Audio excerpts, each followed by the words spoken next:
And good evening, everyone. This is the Rooftop Sports in Mariners Talk, and we've got a very special guest. Not only do I've got the Trident podcast, we also have the Couch GM, known as Connor Webb. Welcome to the show, Connor, and also for the first time, Trident and Couch GM are meeting each other also for the first time. So this is going to be a very exciting show. Looking forward to it. We've got a lot to go over, but first off, Couch GM, how are you doing considering everything has gone in November? I'm doing good. Thanks for having me on. It's I like that intro, by the way. That was the first time I saw that. A bit depressing, seeing Gino Suarez at spring training and good vibes only. Haniger and some other previous guys. But I mean, I'm holding up, just taking it day by day. I try to stay as level as possible because you have to keep in mind that it's a perspective thing. And so we might look back on these trades at some point and say, hey, it ended up making things better off because they went out and did X, Y, or Z the rest of this offseason. Of course, like seeing the Kelnick trade and the initial reaction to seeing Gino go, it sucks and it's kind of confusing at times, but you just got to try to stay level with it and understand it for what it is. So, yeah, I agree with that, especially with the Gino, because in perspective, the one positive thing of trading away Gino and not extending the qualifying for Teoscar Hernandez is we do save over 400 strikeouts. And when I looked at it, I go, wow. So yeah, I do agree that sometimes, at least for the meantime, because we're still in December, we still got to wait and see what happens in spring training. Now, if the team stands pat by then we can all possibly hit the panic button. And Trident, how are you doing today? How are you holding up considering November, how that all went? I'm doing great and awesome to be here with both of you. I appreciate you having me on as well as usual, and great to meet you, Connor, and to get have you on the show as well. So thanks for joining us. And I'm okay. Like I don't like the trades, but I think if they free up the payroll and can go do something with it, I can understand why they did it. And truthfully, like with Evan White and Marco Gonzalez, that's the right move to clear up those salaries. You want to get those off the books. It's just losing Jared Kelnick for kind of close to nothing and Gino for close to nothing hurts. But if they can go out and do something with it, I can understand. It's why I gave the trades for incomplete, because I think once the offseason's over, we'll have to go back and judge how these deals really look once the offseason's over. Yeah, something that we have all learned, and we probably all know that sometimes you got to avoid Twitter or sometimes our own YouTube comments where they go, fire Jerry or fire Justin Hollander, get rid of John Stanton, get him off the office or something like that, and just at least wait a few minutes to see what really is going on. But before we get into even everything else, first thing to do is subscribe to every single one of us, Rooftop Sports, Trident Podcast, and Couch GM, because it's all about growing together. Now, the first thing we're going to go over is Couch GM, getting to know you. As, of course, I got to know your YouTube channel for quite some bit. You do great with editing, well put out videos, a lot of good points. But I will ask you this, what got you into Mariners YouTubing or just YouTube in general? Yeah, thanks. So I just got into content creation. Basically, it'll be 2 years ago, actually, a week from today was when I posted my first video. And, I'd been following the Mariners really closely since I graduated college in 2016 and was in fantasy sports. And so I was watching a lot more baseball than I had before then. But especially when they started the rebuild, trading off Robinson Cano and Edwin Diaz to the Mets, getting back Kelnick, I started to really follow that. And over time, I was looking for more information about these players and looking for as much Mariners content as I could consume. Basically, there was really only one podcast out there at the time that was talking about the Mariners, or at least that I knew of. And, I just decided to start putting out my own content, sharing my own opinions on topics, because I had, you could say takes in the past on certain players that ended up coming true. So I was like, hey, I should have made a video about that, because then I would have shown that I knew what I was talking about. So, that Adam Frazier trade happened. And then I just started going through the trade history between Jerry DiPoto and the Padres. And then, looking at that Ty France, Andres Munoz, Taylor Trammell, Luis Torrens trade with the Padres. I was like, hey, Jerry kind of has a history of fleecing the Padres. So let's make a video about that. That's how it started. And then I've just been trying to stay up to date on any information that comes out that's worth sharing. I'm trying to make a video about it. Yeah, I've tried to learn one new thing with editing each video and just make them as informative and also entertaining as possible at the same time. And it's been basically a second full-time job and a bit of a grind, but it's been a lot of fun. Absolutely. We feel the same exact way too. And I'm sure that hopefully all of us someday will at least have a name for ourselves, just as much as like the Norb Camp, for example. And hopefully also someday we'll end up raising the 12th man flag for the Seahawks someday, because they're running out of people in some ways. The next question I got is, what is like the long-term goal of your channel? I mean, you may have already said it, but like, what's the goal? And of course you can't say make $1 million. Well, my goal is to make $1 million. No. All of us are. Yeah. I mean, when I started out, it was just, hey, maybe at some point I'll be able to interview some players. That was kind of the box that I wanted to check. Now I've through some opportunities. It's like you just got to shoot your shot, DMing people on Twitter, on Instagram, these different people. And eventually you'll connect with someone, explain kind of what you're doing, and they might give you an opportunity. And so I got that opportunity this last spring training. The first interview was with Bryce Miller before spring training. So I was super nervous for that one, but I've gotten more interviews out of the way and made some connections. And so to answer your question, the long-term goal, I'm just taking it day by day, seeing where it goes. But as I've been saying recently, like John Boy Media, Barstool Sports, those are East Coast independent media companies that have, you could say, an East Coast bias. I would say they don't necessarily follow the West Coast sports or the Mariners specifically like we do. And so, John Boy Media is New York, Barstool is Boston. So I think it'd be really cool to create a brand, different but similar to what they're doing on the West Coast. So that's my goal. It's a fantastic goal. I think that's something we have in common too, is that we want to bring more North Pacific Northwest attention over. And we've seen a lot of people that have been doing as much as we can. And I think the best we can do is always push each other to do better and keep doing shows and collaborations. And now the final question for this segment: what's the most favorite video that you ever made? That's a good question. I would have to say my Cal Raleigh player profile, just because that's the one that kicked off that series. And I wanted to make a video because, one, I thought Cal Raleigh was extremely underrated in the media and with what he was doing. He was having a huge rookie season. And just because there's another switch hitting catcher that happens to be on the East Coast and in a more hyped situation in Adley Rutschman, he wasn't getting any media attention. Add in the fact that he had probably the best nickname in sports in the Big Dumper. And I made that Big Dumper player profile, just kind of summarizing who he is and where he came from and trying to show people who this player is. And that turned into, me picking a bunch of other players throughout the Mariners system. Now I've branched out to other teams that I think, basically trying to pick players that I find my interest in and that I think people should know about. And that turned into that series. So those are great series. They're very fantastic. And also reminded me that my own favorite video that I made was the story of the 2000 Mariners, because back in the only Mariners season that everyone really remembers, 95 and 2001, but everyone seemed to have forgotten about the 2000 season where they also made the ALCS. So yeah, that reminded me of that as well. But yeah, keep doing those player profiles because they are pretty good. I mean, I will say.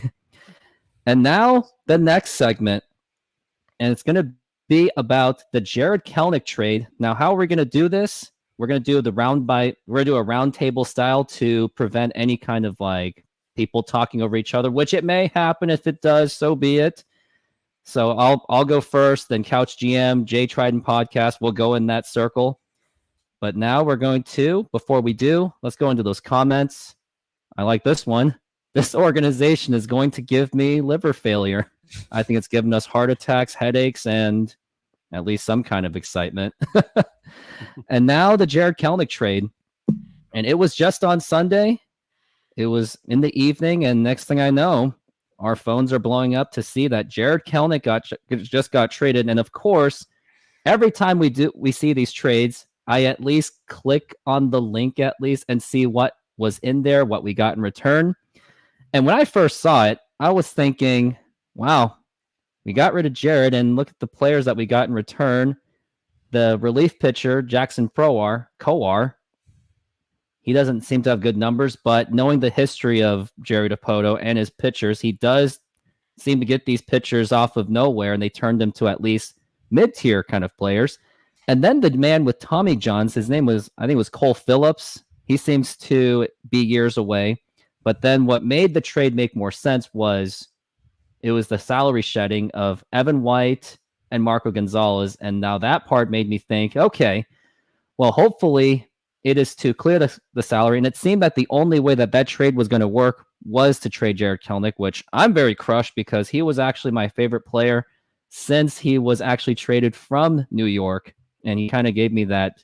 Some of the swing style reminded me of Bryce Harper, which is why I was really excited. And his personality is kind of similar to me as well, where we do have the same passion and we do tend to get frustrated at times. But yeah, so that's on a You don't have personal any note. coolers in your room, do you?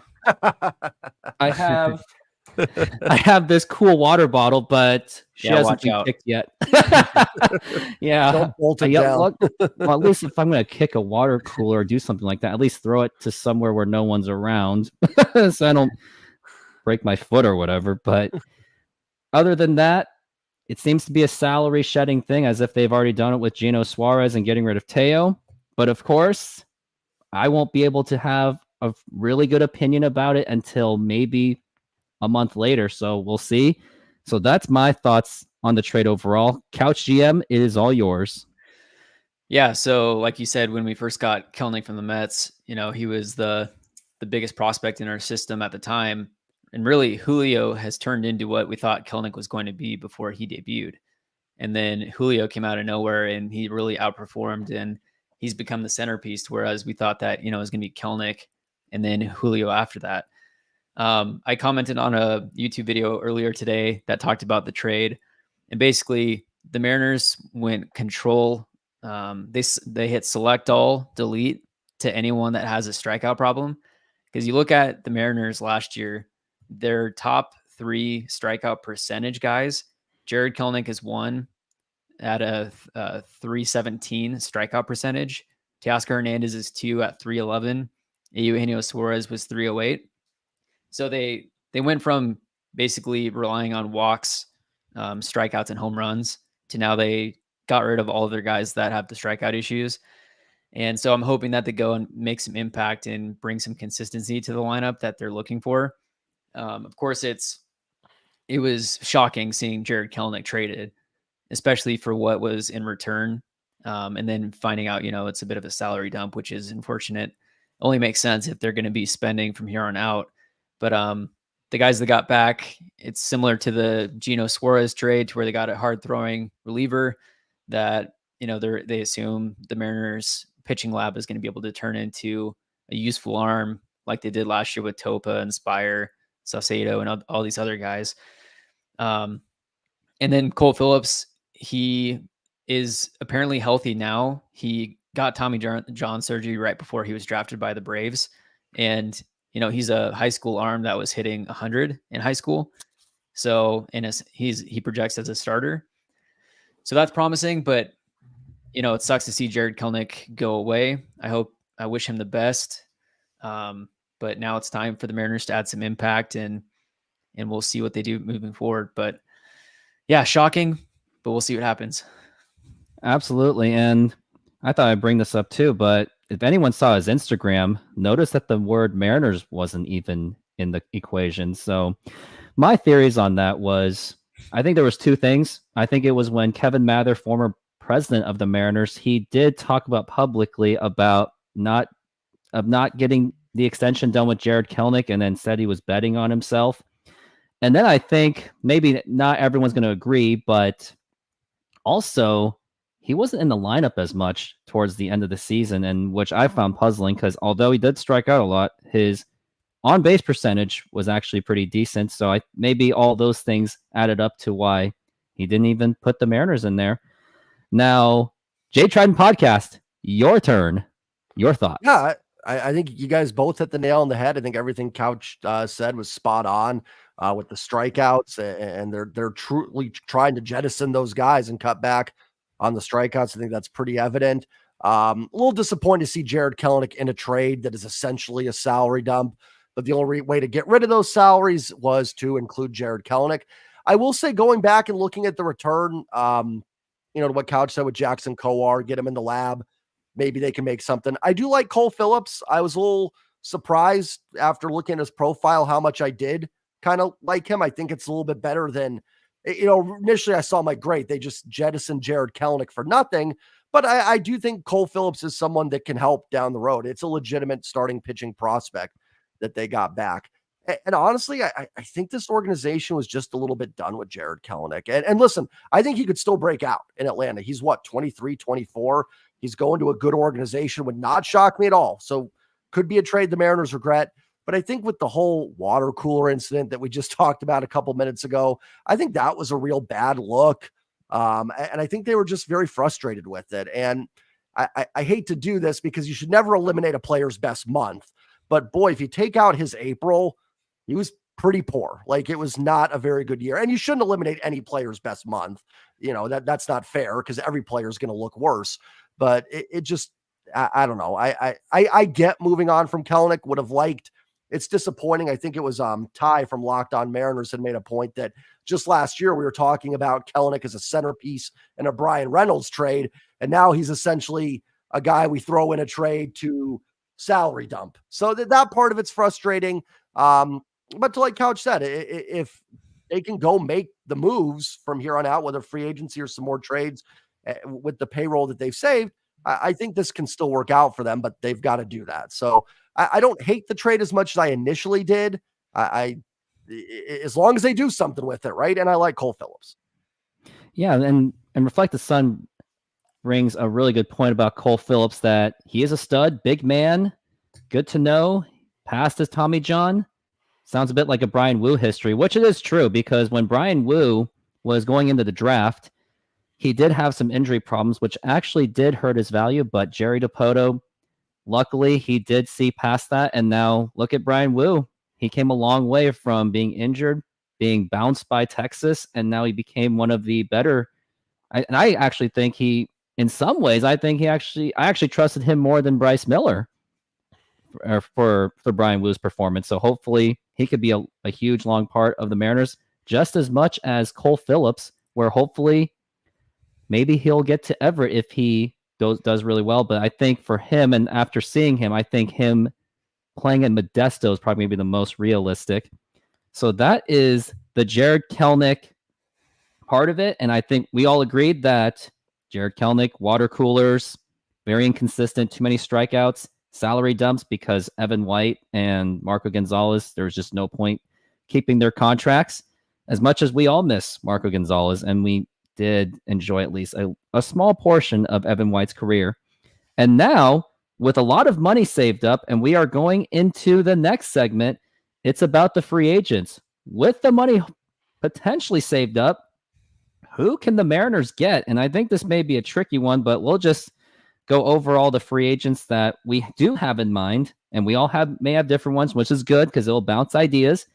But I will go first. Of course, I want, and we all want, Shohei Ohtani, because he's been one of the greatest players in our generation for pretty much since Babe Ruth, because he can pitch and hit. Now, granted, he won't be able to pitch until 2025, which I'm okay with because the Mariners do need an upgrade at designated hitter anyway. And with his impact on the bat, and also not only that, but don't forget that he will attract a large amount of audience, just like Ichiro attracted. So I am hoping that Ichiro is at least somewhat part of this conversation, but with no reports of Shohei Ohtani going to Seattle, we don't expect it. But hey, you never know, because sometimes the least expected free agency move does happen. I don't think I need to say much, but he may cost a lot. But at this point, I'm willing to take that risk if it means to have any kind of a chance to compete for the World Series. Other free agents I was also looking at was Cody Bellinger, where he did have a bounce back year in 2023, considering that he had 2 difficult years in 2021 and 22, which people may look at those as detractors. But when I actually did more research, he did suffer some terrible injuries. But I do also think the reason why we may not get him is his agent, Scott Boras. And of course, we all know that Scott Boras is a very difficult agent to work with. And we've had some pretty bad luck with him since. One of the notable ones was when we had to deal with the Alex Rodriguez situation, where his agent was also Scott Boras, and he was a very cutthroat man at that time and still is. Other free agents I'm also looking at, Blake Snell. He openly sounds like he wants to come to Seattle. He's already expressed it, raising a 12th-man flag in Seattle for the Seahawks game, and also went to the Huskies game too. And he was also expressing his interest of coming to Seattle, which hopefully that could happen, because if we can get Blake Snell, we could also maybe package Brian Wu and Bryce Miller into more offensive bats, because now Mariners need offensive bats more than ever. And then another free agent that this is something that was like, they're like, what are you talking about? But I was also thinking of Josh Hader, because as much as, I'm one of those that doesn't really like our bullpen. And I do remember, I'll never forget this one. Couch GM did send that apology letter about the whole Matt Brash thing, where in some ways he was right, because out of all people to be the closer, I actually trusted Matt Brash after the Paul Sewald trade more than Andres Munoz. So in some ways, I guess I did apologize. But other than that, I still want to get some kind of an established closer, because something that Jerry does, he can get any of those mid-tier ones, but we just need that closer to really get it done. Although Mariners did have some with Kendall Graveman and Paul Sewald, and I miss both of them very deeply. And when I heard those trades, I was like, man, why? But those are my 4 players. I could name so much, but maybe you guys have different ones. Couch GM, your turn on who should we get with all this free money that we may have. Yeah, so the whole situation of signing Blake Snell, trading a young starting pitcher, that makes a ton of sense, and that's what I expected to be happen. Blake Snell is basically begging to become a Seattle Mariner. He's doing everything in his power. I think even over his Fortnite streams, he's said that he wants to be a Mariner to some people that were chirping at him. But outside of him, if as you mentioned, Shohei Ohtani, if they aren't in on Shohei Ohtani, that's one thing that just doesn't make any sense to me, because he does pay for himself completely with the attendance, with the jersey sales, all those different things. But outside of those two, I would say just a few other names. One is Lourdes Gurriel Jr. He's an outfielder, 30 years old. He had a 3.2 wins above replacement. And, he's just a solid bat that you can throw into the lineup. He can field the ball. You also got, Cody Bellinger would be amazing to have in there, assuming that he resumes his bounce back from his down years. And then also a couple DHs. Well, yeah, Jorge Soler and JD Martinez. Jorge Soler, he's up and down depending on the year, but he has the power that can withstand a marine layer or whatever stadium you're playing in. JD Martinez, he is 36 now, so it's banking on his health and, as he continues to age. But those are a few other names that I would be interested in signing to some shorter term deals.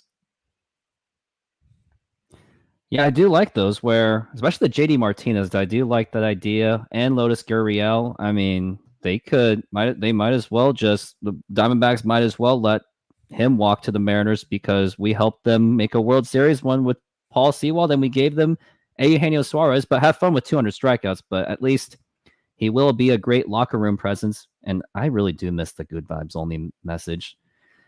I'll never get over that part, but things happen. It's baseball. And now Trident, your takes. Who should we get with all this money that the Mariners might have? Couch took mine. Lourdes Gurriel has been a guy I've been talking about for a while. It makes a ton of sense. He doesn't strike out. Couch mentioned the F4 last year, 3.2. It's really what's the word I'm looking for? Like the exact type of player it seems like they're trying to want to add. A guy that can put the ball in play. So some of those situations, bases loaded, nobody out in extra innings where we saw this team not put the ball in play. Gurriel's the guy that's going to do that. I think the DH options you mentioned are interesting. I actually had a video where I said kind of stay away from Jorge Soler, but just because, like Couch, what you said, like the inconsistency is there with Soler. You might get 40 home runs. You also might get a guy that puts up negative wins above replacement level. I will say this just to anybody watching that was on my video. I'd rather have Soler than nothing. My point was not do nothing. I got some people that came in my comments after me. I'm fine with, and if they're not going to do anything else, I'd rather have Soler. Justin Turner's a guy I really like as a DH, puts the ball in play again, doesn't strike out a lot. I'm looking for bats that can play in any ballpark. I think they went with Teoscar last year, and I like Teo's profile, but it's just so based on slugging that you come to T-Mobile and that can hurt a little bit. So guys like Gurriel, Turner, I think can play in this ballpark. And I'm not one that like puts too much stock into the clubhouse stuff, but Gurriel went to the World Series last year. Turner's won one. Maybe some good veteran guys that can get in that clubhouse and kind of get the vibes back on track a little bit. And then the obvious ones, if they sign Ohtani tomorrow, I'll do backflips in a video to celebrate. If I could do a backflip. Hold you to it. Yeah, please do. But yeah, just those would be some under the radar ones. I liked Sonny Gray. Did Gray officially sign in St. Louis? Did that happen? Yeah. Okay. Oh, yeah, that's right. Yep. I would like to see another starting pitcher. It doesn't have to be Blake Snell. I would love Blake Snell, but just someone at the back end of the rotation to take a little pressure. So I don't want to go into next year having to have Wu and Miller in the rotation. I'm fine if they're there, but I'd like a little insurance. So I don't know who's all out there right now, but there is a pretty deep starting pitcher free agency market. Yeah, there's a lot of kind of 4 or 5 starters out there. I wouldn't mind one of them on like a 1-year deal just to kind of offset the loss of Marco. You're not going to have Robbie Ray for a good portion of the year. And I just don't trust Wu and Miller to give you 180 innings. So Gray was the guy I liked. The guy that just signed with the White Sox today, Eric Feedy, is that how you say it? He's with the Nationals. Went over to Japan, or I think it was Japan or Korea last year, and put up some good numbers. That would have been a real kind of neat signing that I would have gotten behind. But Gurriel is definitely, and Justin Turner for me are the two that I really want, taking Ohtani out of the equation. I do like the mixture. I mean, I brought up all the popular names. Couch GM had some smaller names that we should go over. J Trident Podcast had some smaller names, and I do like some of those ideas. Another question I would have, and we'll just make it a really quick one. I think we're just going to say, my question is, which free agent, and we'll just name one from each of us, which free agent are the Mariners more likely to get out of all of them? For me, I'm going to say Blake Snell is probably going to be the most realistic to get. I mean, I'll say Lourdes Gurriel. And also partially it's because Ryan Divish said on one of the podcasts that the Mariners might prefer a right-handed hitting outfielder. So that might play into the route that they might go. And then Jay Trident. Yeah, I think Gurriel for everything Couch said. Who did you say, Rooftop? I'm sorry. Even though you just said Blake Snell is, I think, the most realistic out of at least the big names, at least. He's certainly the one that wants to come here. So, that does make sense. I'll also say maybe Jorge Soler because of Brant Brown having worked in Miami last year. And maybe he works some out because Soler had a great year last year. Maybe there was something there Brown did. So I'll put Soler. Just to mix it up, I'll say Jorge Soler. Jorge Soler, Blake Snell, and Lourdes Gurriel. And one more thing before we get into the next segment. If Blake Snell, if he does sign with the Mariners, I will go to this pizza place in Shoreline, Washington, where there is a pizza named after him. I will eat that pizza and make a video on it. So Blake Snell, please give me that opportunity to have a reason to eat a pizza named after you. And the place is good, has good pizza. And now the next segment is, who should the Mariners trade for? If everyone has the ideas, let's go over that. Actually, I'll go last on this one because I'm kind of blank on trades. I don't do well with trades yet because it's like, who do you give up and who has their values? So it's kind of a crapshoot. But Couch GM, who do you think the Mariners can realistically or should trade for? It makes it a bit more complicated with Kelnick being gone now because, if they were to trade for Soto, which would never happen because he's going to be due like $30 million plus the amount of prospects that it would take to trade for him. So with Kelnick being gone, it's now harder to get Randy Arozarena because Arozarena has something like 4 years of control or 3 years. And then Paredes has 4 years, I believe, of control. There was those rumors coming out with the trade with the Rays. Outside of that, I feel like it's always something out of left field that you have no clue what is actually going to happen. There's all these fantastic mock trades, but what Jerry and the front office actually does is something that you do not expect. So, I would love to see Randy Arozarena in Seattle. I don't know exactly what that would cost. It would be a significant cost, though, especially if you get Paredes in it too. Paredes was traded from the Tigers to the Rays in exchange for Austin Meadows.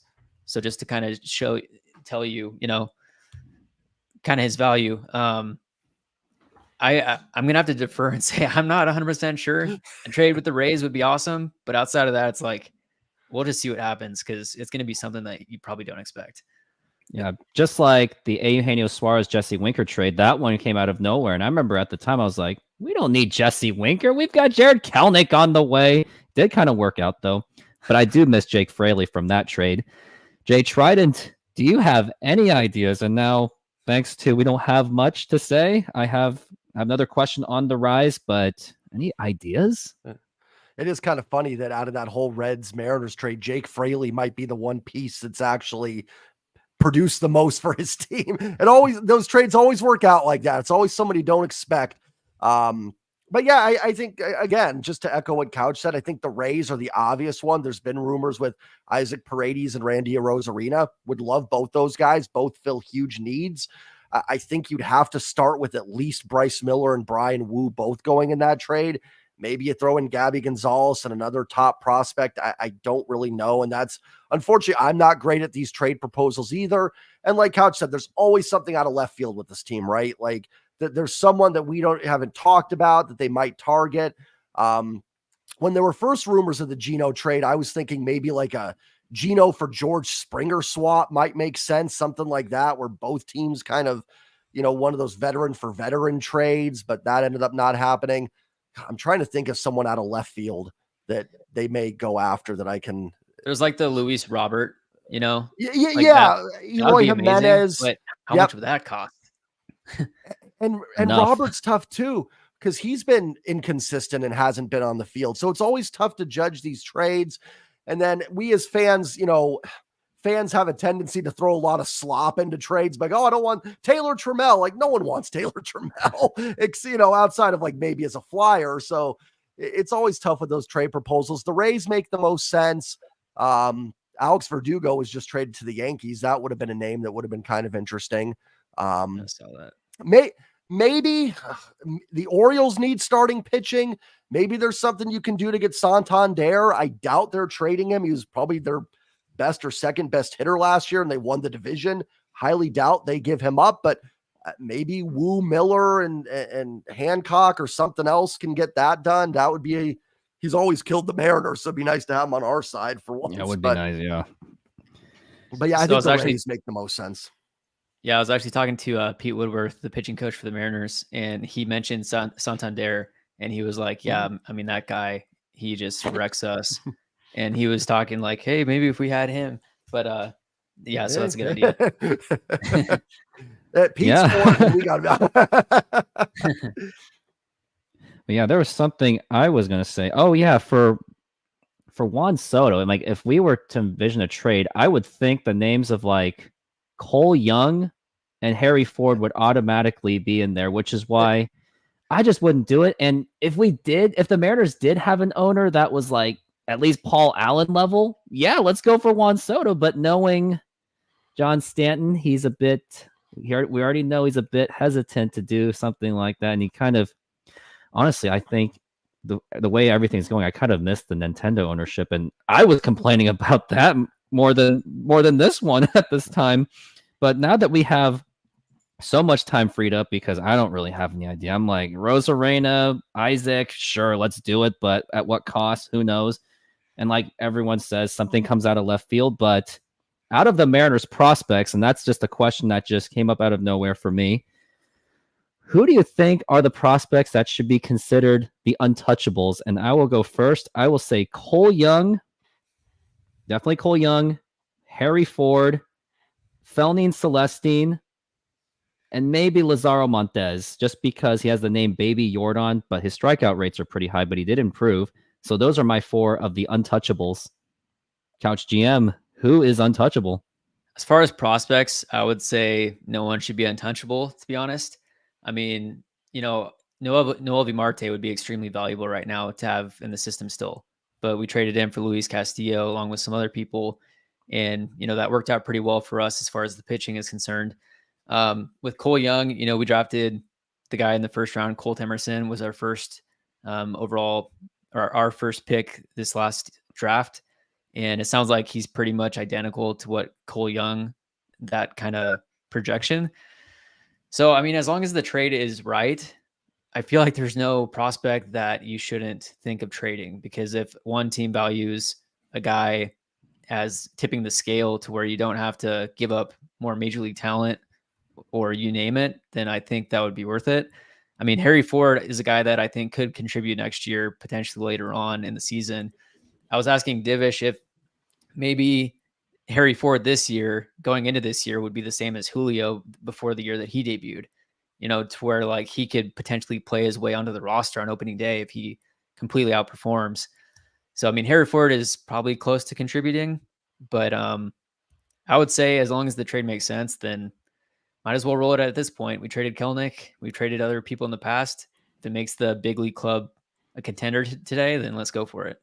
Yeah, let's go for that. Let's go for that World Series. Something that should have happened back in the 90s. And let's hope the Mariners don't make the same exact mistake where 20 years from now they'll go, how did the Mariners not win a World Series with Cal Raleigh, Logan Gilbert, George Kirby, and Julio Rodriguez? Because if things are going the way it's going, we may have all the generation after generation Z's or whatever that generation is at this point, Alpha. They're going to ask the same exact questions when especially the younger people are asking, how did the Mariners not win with Griffey and Trident? Any untouchables in your opinion? I mean, I think Couch GM kind of just nailed that one out. I hate to say ditto, but yeah, I'm with Couch on that one too. Nobody's untouchable for me. He made a great point. Like Noel Marte would be great to have in this organization right now. Actually, more than great to be your third baseman coming up and ready to take over. But right. I wouldn't undo the Luis Castillo trade either, because that was a huge part of getting this team to the playoffs and giving them a chance to win a World Series. So it's always a double-edged sword, right? If you trade prospects, you're trying to win now. It may come back to bite you. In fact, I'd be shocked if the Reds don't end up getting more value war out of that trade than the Mariners do. And, if we look back in 20 years, but sometimes it's about going for it. It's about trying to put your team over the top to win that World Series. And had the Mariners won the World Series in 22, no one would, care about that trade. We'd all be fine. So if it's the right deal, I don't think any player is ever untouchable. To me, the only player on the roster that is really like, there'd be no way would probably be Julio, but that's just, there'd be no way to work out a trade there. So other than that, if it's the deal is right, I don't think you should have any untouchables. I wouldn't want to lose the guys you mentioned, Rooftop. That would stink. But if it's in the right deal, I can live with that. By all means, yeah. Or like if Juan Soto said, hey, I'll sign with the Mariners right after the trade, then hell, do it. But doesn't always work that way. Listen, even like Juan Soto, even if they traded a ton of prospects for him and it was an awful trade and they don't re-sign him, I'm still going to be excited that Juan Soto's in the lineup next year. There's no way I'm not going to be like pumped to see that, but I'll still say like, hey, that's too much for 1 year of Soto. So it's always a double-edged sword with some of that stuff. That is true. And we are going to the next segment, and this is something that I was really excited to talk about too, but just a month ago, or maybe 2 months ago, so many Mariner fans were calling for Ty France to get out of here. Let's get Pete Alonso or just get anyone decent at first base. But now, as of recently, he's doing the same workout regimen that JP Crawford did last year, which jumped his home run count from 6 to 19. His on-base percentage went up, and he was actually a huge part of the team. And when he was actually injured, it was actually felt that of his vacancy. But Couch GM did make a pretty good video saying that Ty France is due for his resurgence of 2024. And we're definitely going to go over that. So Couch GM, and yes, we can see the video of it, but not everyone of my audience knows Couch GM or vice versa for Jay Trident. But Couch, why is Ty France due for a re-breakout? Yeah, so I mean, when it comes down to it, Ty France is a pure hitter. Ever since he's been playing baseball or swinging a bat, he's been able to hit and at a high level. In AAA, before he made his MLB debut with the Padres, over 76 games, 348 plate appearances, he batted .399 with a 1.247 OPS, 27 home runs in 76 games. I mean, and then he comes up to the league and he produces each year essentially that he's been up. You know, he started off when he came over to the Mariners in 2021, batted .291 with a .368 on base percentage. His batting average has slightly declined since then, but specifically what's skewing that is after he got hurt in June of 2022. When he was playing against the A's, you know, playing first base, he reached for a ball, runner ran into his arm, and he hasn't been the same since. So assuming that he is fully healthy, and from his interviews, it sounds like he is, but he's always been trying to find his prior swing to before he got injured. And, you know, JP Crawford, as you mentioned, he went from being an on-base guy. He tied Julio Rodriguez this year in OPS. He led the American League in walks, and he like tripled his amount of home runs that he hit year over year. If Ty France has any slice of success like JP Crawford did at Driveline Baseball, and if Ty France just gets back to his average over the time that he's been in the big leagues, then that's going to be a big impact to the Mariners. And I think it makes sense for him to be a DH. You know, if we don't get a Jorge Soler or JD Martinez, move Ty France to DH. I've seen Dominic Canzone shagging balls at first base. If you have him or someone else playing first base, get Ty France out of the field, keep him healthy. I mean, yeah, he should have a strong bounce back. Let's hope that is true, because I remember how much fun it was to watch Ty France and then screaming at the Viva la France. And yes, he is actually partially French, in case anyone was confused like I was. I was like, oh, they're just doing it by the last name. It's like, no, he actually has some kind of French in him. So that's cool. Hopefully he can bounce back. But man, looking back on it, I really just wish that Evan White just wasn't hurt, because at least that could have given some relief for Ty France for first base, like you said. But hopefully he will be healthy by then, and hopefully he can contribute, because right now our offense has a really big hole. Like, who's going to be our left field? Who's going to be our right field? Who's even going to be third base? Because as much as I did kind of like that trade of Luis Urias, I still see him too much as more of a platoon player with Josh Rojas. So hopefully they find out. But again, it's barely into the winter meetings, so we don't know. Maybe by tomorrow we find out exactly what's going on, or a couple weeks, or a month. Who knows? But now we are going into the last part of the segment, and this is the other one I was looking forward to. And before we get into that, please hit that subscribe button to all three of us. Like any of our videos, every single one of them, anything you can to help grow all three of us. Now, this is something I've wanted to do for a long time. And thanks to Marine Layer Podcast, they did give me this idea off of their very consistent YouTube shorts. It is the all-time Mariners lineup that we are all going to put in there. Maybe we'll state a reason why. So first, we're going to start with catcher. I'm going to say Dan the Man Wilson, because of his defense. He actually at least had pretty good hitting from, I think it was from like 95 all the way to at least 1999. He was at least a pretty consistent hitter. He actually had some clutch hits once in a while. I only know that because the video. You got to love these guys, in case anyone has seen it by now. I think you're a diehard. You may have seen it. So, and he also was really good at working with the pitchers. So that's my catcher, Dan Wilson.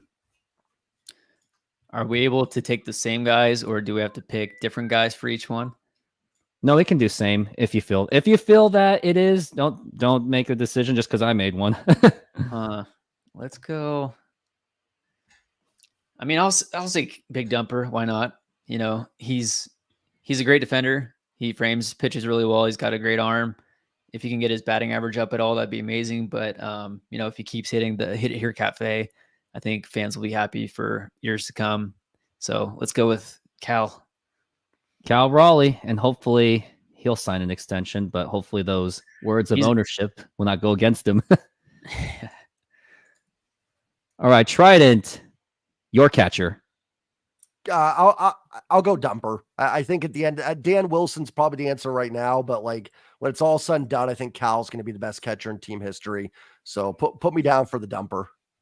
Awesome. And Couch GM accidentally cut you off. What were you going to say? Oh, I was going to say Cal Raleigh's a Boris guy. So yeah, that's why I'm nervous. And those might be the two things. Oh, you're a Scott Boris guy, and you insulted me. The John Stanton. Yeah, get out. Bye. That's probably what's going to happen. Yeah, I don't think things are panning too well for an extension with Cal Raleigh. No, not at all. Especially when Ryan Divish is already saying it. That one's going to crush me. Like Cal is just one of like the coolest guys. So easy to root for. Like my wife doesn't watch a ton, but even she loves it when the Big Dumper's up. Like, so it's just, if we lose Cal at some point, that's going to be a gut punch, but we'll worry about that down the road. Around 2027, so we'll come back and talk about that.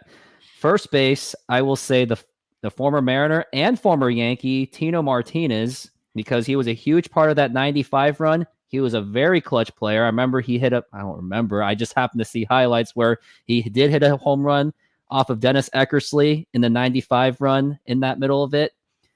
And of course, we all got to see what he did with the Yankees, where he hit some really big impact home runs. 98 against the San Diego Padres, 2001 against the Arizona Diamondbacks.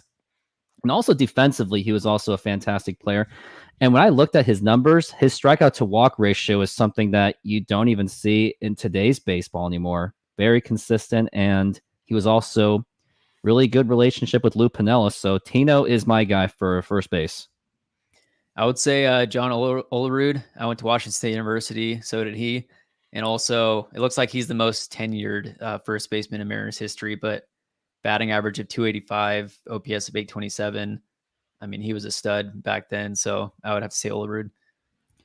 Yeah, that's a fair point. Mr. Consistency, great glove, great leader. I actually met him in person. Really cool guy. So he's not a bad choice either. And now, Jay Trident, your first baseman. I hate to keep doing this, but ditto with Couch. I'm going to take John Olerud. Like it's Olerud or Tino. I mean, Sexton wasn't here long enough, so Johnny Olerud. At least Richie Sexton got into a really amazing, exciting fight. That was the highlight of 2008, other than Felix Hernandez's grand slam. And then when I looked at that, I was like, that was it. That was the reason, but who knows? Second baseman.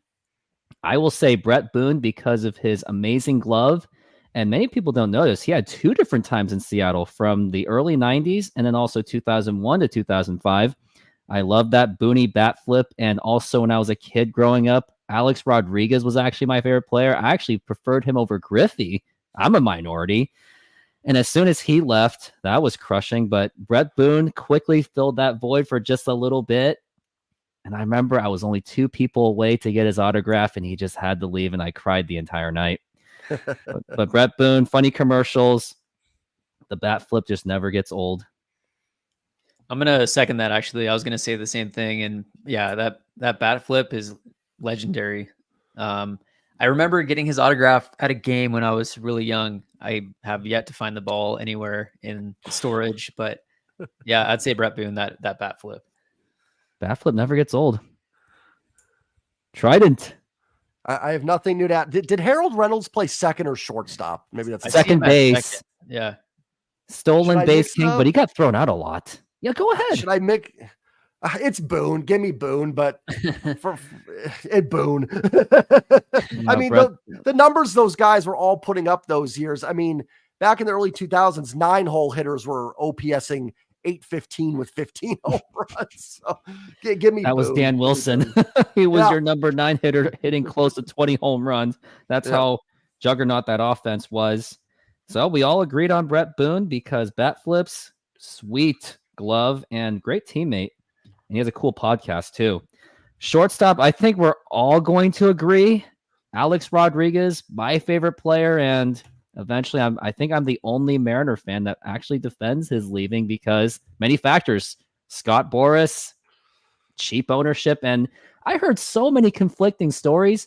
I heard Lou Piniella said that we made an offer, but Scott Boras just walked out the door laughing. The other one was Howard Lincoln and Chuck Armstrong, former executives. They were on vacation during the time. But anyways, A-Rod in 2000 was what made it unforgettable with his above 10 wins above replacement. And that is actually the only time he actually was achieved above 10, especially when he was leading the offense other than Edgar after losing Ken Griffey Jr., and any other shortstop you can name, J.P. Crawford, Carlos Guillen, Yuniesky Betancourt, April 2019, Tim Beckham. That's all I can name.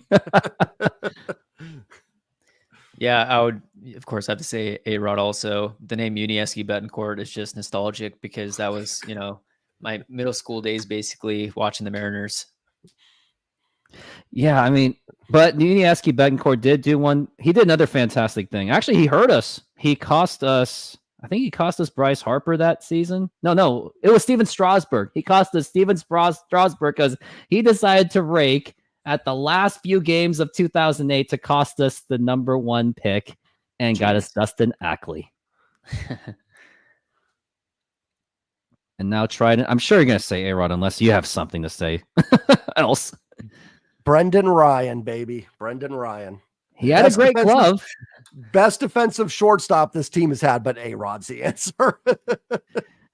Yeah, Brendan Ryan. I remember hating on him, but then when I saw his highlights, I'm like, wait, this is something JP can't even do.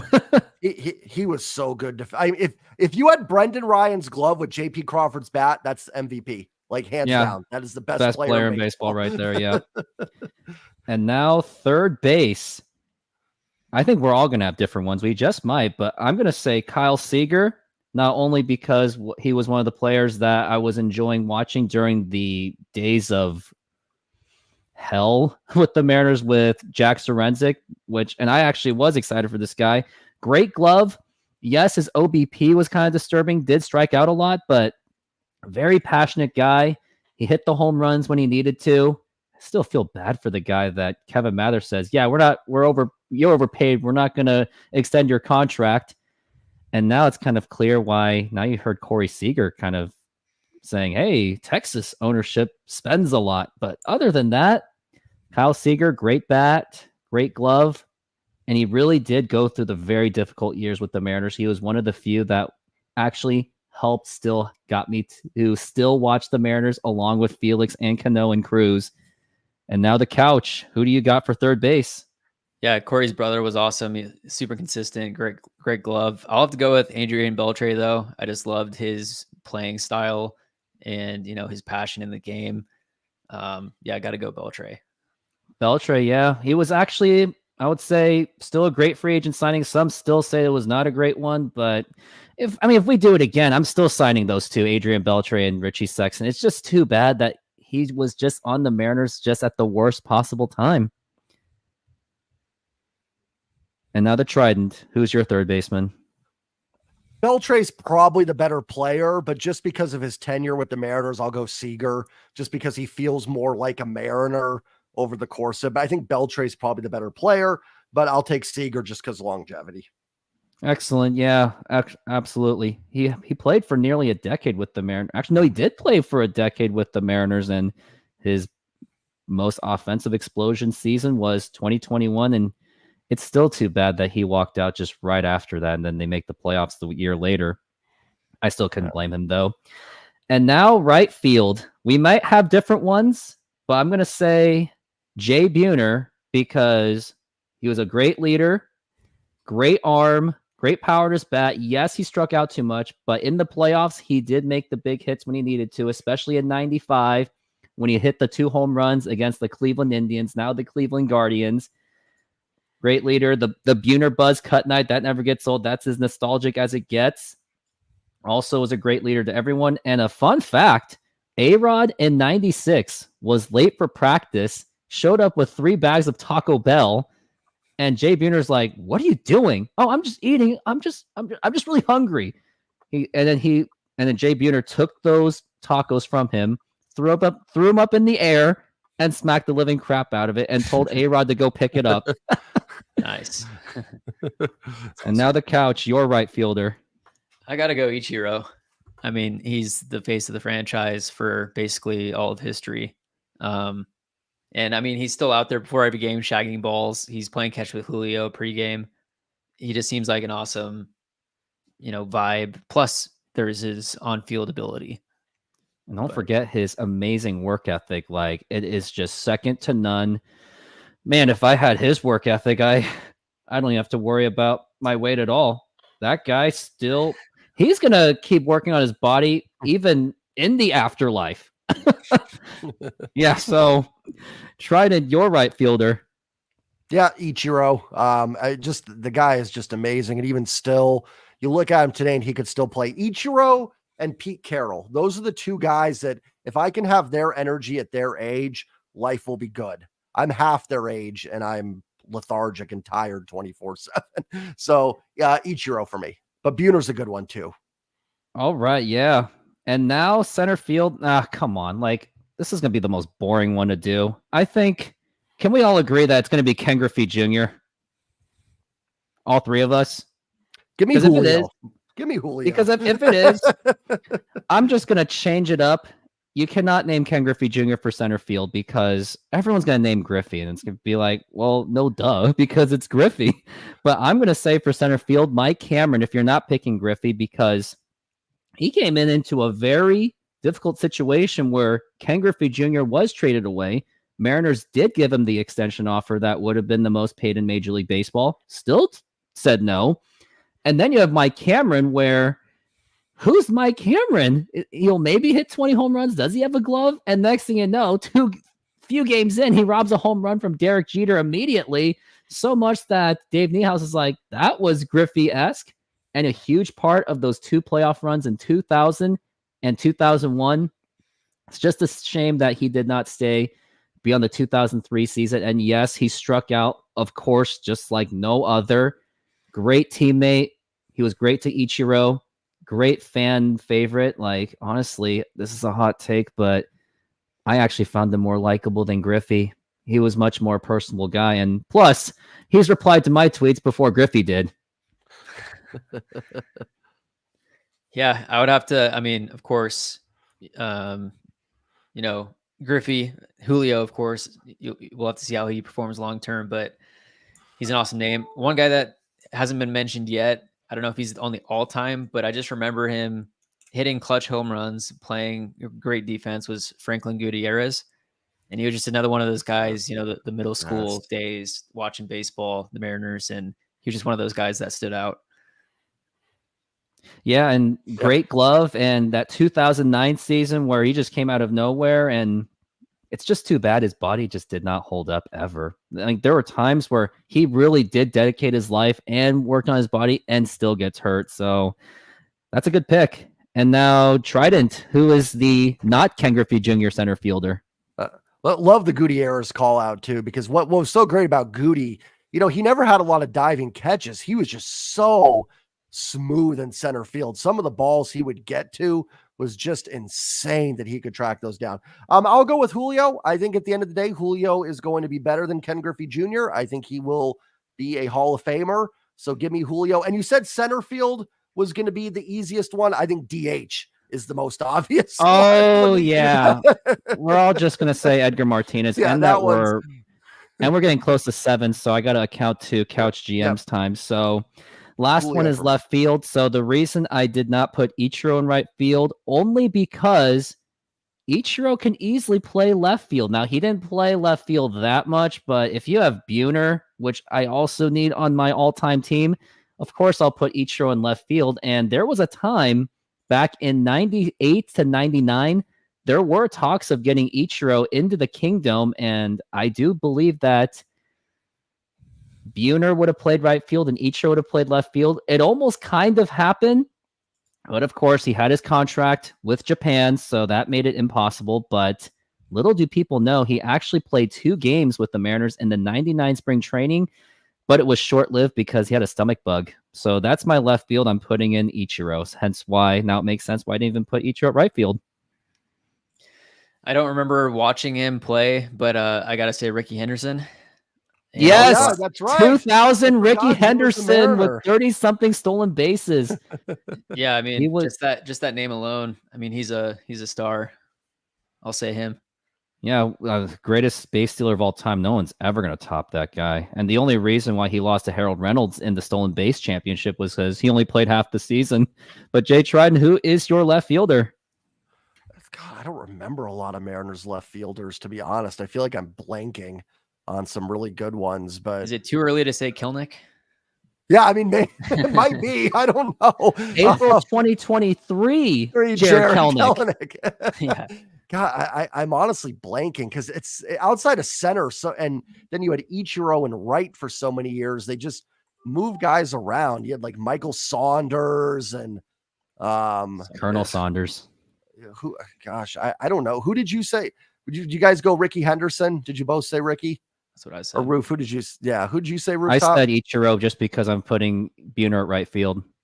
I mean, if I can move guys around, I'll put Goody in center and Julio in left. So I don't know. Give me Ricky Henderson because he played out there. So I guess I am blanking on left fielders for the That Seattle RBI Mariners. single. You know what? In the I mean, ALCS. this might be a terrible one because his defense was really bad. But Raul Ibanez, like I was thinking of him. Oh yeah. Unless I'm missing someone that was just really, really good, and I could totally be someone in the chat can correct me. And Raul's defense was suspect, but the bat was good enough. We can put him at DH for a few games, you know. Yeah, well, I mean, Raul Ibanez also in the worst possible time with the Mariners. And that's the only left fielder I can really think of. There's 1996 Mark Whitten. Mark McLemore. There's Mark Whitten. Too bad we didn't have enough time to talk about the utilities, but I think for DH, we can all agree that Edgar Martinez is obviously the DH choice. I'm like, who else are your name? 2007 Jose Vidro or Mike Ford of July 2023 or something? Who knows? Tommy LaStella, baby. Tommy LaStella. Tommy LaStella. Let's do that. Well, I think that is going to do it for the show because we're now 3 minutes over, and I want to make sure that Couch Jim has some breathing room for his own 8 p.m. show. But I appreciate you, Couch Jim. This was a really fun show. Yes, we had one little YouTube comment spat about Scott Service and like Matt Brash, but hey, it happens. It's all part of the YouTube. The numbers don't care. All they saw was 3 extra comments. But it was fun. Got to bounce a lot of ideas off of each other.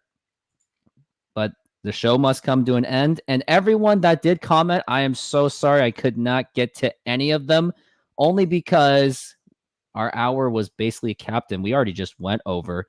So everyone, thank you very much for watching. Thank you very much for all your support. Yeah, go ahead. One thing, breaking news, Ryan Davis just tweeted that Marco was just traded to the Pirates for cash and a player to be named later. So yeah. I mean, I heard that was actually going to happen. Braves are intending to do that, but yep, that is your breaking news of the day for anything related Mariners baseball. Is it wrong that I held my breath? I thought it was going to be another Mariners trade of dumping salary. I'm like, oh gosh. I actually thought so too. I should have prefaced it saying it's not Mariners news. It's Marco. Marco. Well, like, yeah.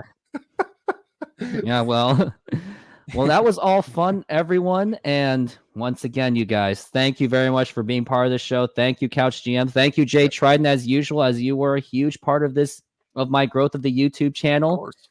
And everyone, thanks for watching.